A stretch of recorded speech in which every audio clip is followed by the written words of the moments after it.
Welcome to my next class for logarithms. So today we are going to analyze of how a graph looks like for a log. So basically we are trying to understand, like, okay, if we have a variable, so we already know how to plot a graph for y equals to mx plus c, right? So we have already studied this for class 10. So everything is aware, like, okay, so this is a straight line with m as the slope and c as the ordinate or the y-axis or the y-intercept. So this is a positive intercept, and if you have a positive slope, so your graph will look something like this. If you have a positive intercept and a negative slope, you have a like graph like this. So okay, so that is a separate topic, but okay. So we'll be analyzing of how a logarithmic graph looks like. So for example, let us take this graph y equals to log x, okay, and what base I'm not interested in for now. So we just want to analyze how this graph looks like. So in our textbooks and all our videos and everything in the internet, so we already know that a graph for the log x, okay,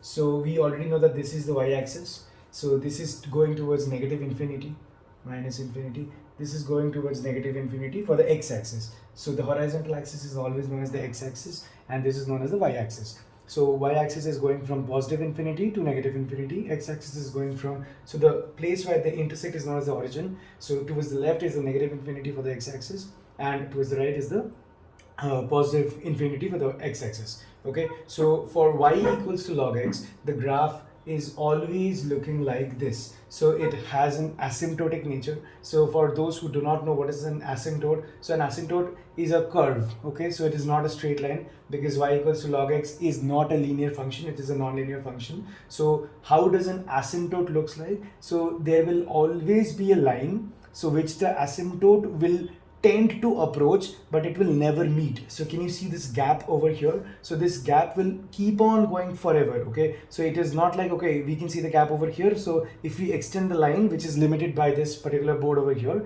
it will never meet. So that is what I want to tell you. So even if you go at minus infinity, it might meet over there, but we do not have solid proof that it will meet over there. Okay, and towards the positive side, you can see that as x is increasing, so can you see that x is increasing towards this? So as x is increasing, y is also increasing, and it is becoming again a constant over here. Okay, so it is keeping on increasing, and it will become constant and meet at plus infinity. So the range of a function, so range is whatever values the y-axis can take. So can you see that it is taking for some values from negative infinity over here, it is going towards negative infinity, and here towards positive infinity. So that is the range of the function for log x. And similarly for domain, so domain is basically the x variable which is over here. So clearly it can be seen that it goes very close to 0. So x-axis is going very close to 0, but never touching the y-axis, right? So it is never becoming 0. So the domain of the x-axis, so the domain of this log x graph is from 0 but not equals to 0. So it will be greater than 0 and going towards infinity. Can you see that it is going towards infinity? X is also going towards infinity, but can you see that negative of log x do not exist? So log of any negative value is undefined. So that is a very big understanding for us, that log of negative quantities do not exist. So if anybody anywhere says that log minus 1, what is the value of this? We cannot express this in our graph. So log of negative values does not exist. Okay, so similarly, can you see that y can be negative and positive? It doesn't matter, but x cannot be negative. So this is the variable which comes with log, that cannot be negative.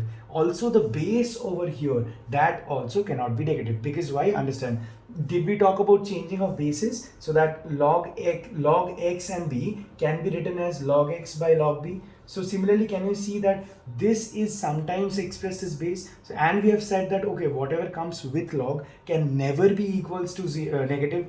So that is why clearly b also cannot be negative. So be 100% sure, whatever we are understanding, that for the log x graph, it is asymptotic to the y-axis over here, because it is approaching y-axis but never touching the y-axis. Okay, as x is decreasing, so this point where it touches, we will discuss about the points later on, but where it touches, this is always equals to y is 0 over here. So because this is the x-axis, right, any point in x-axis will have a y coordinate of 0. So y coordinate 0, when will y be 0? We had the first formula that we had in our formula lecture was log of 1 is 0. So can we see that log of 1 equals to 0? So log of 1, so that means x has a value of 1 and y has a value of 0.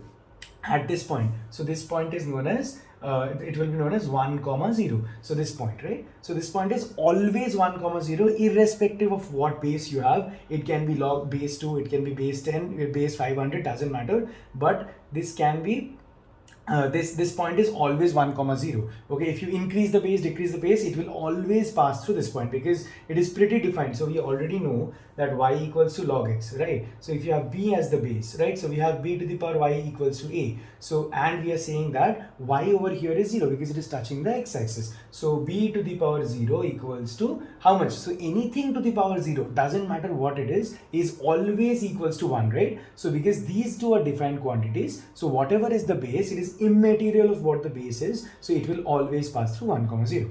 Okay, thank you.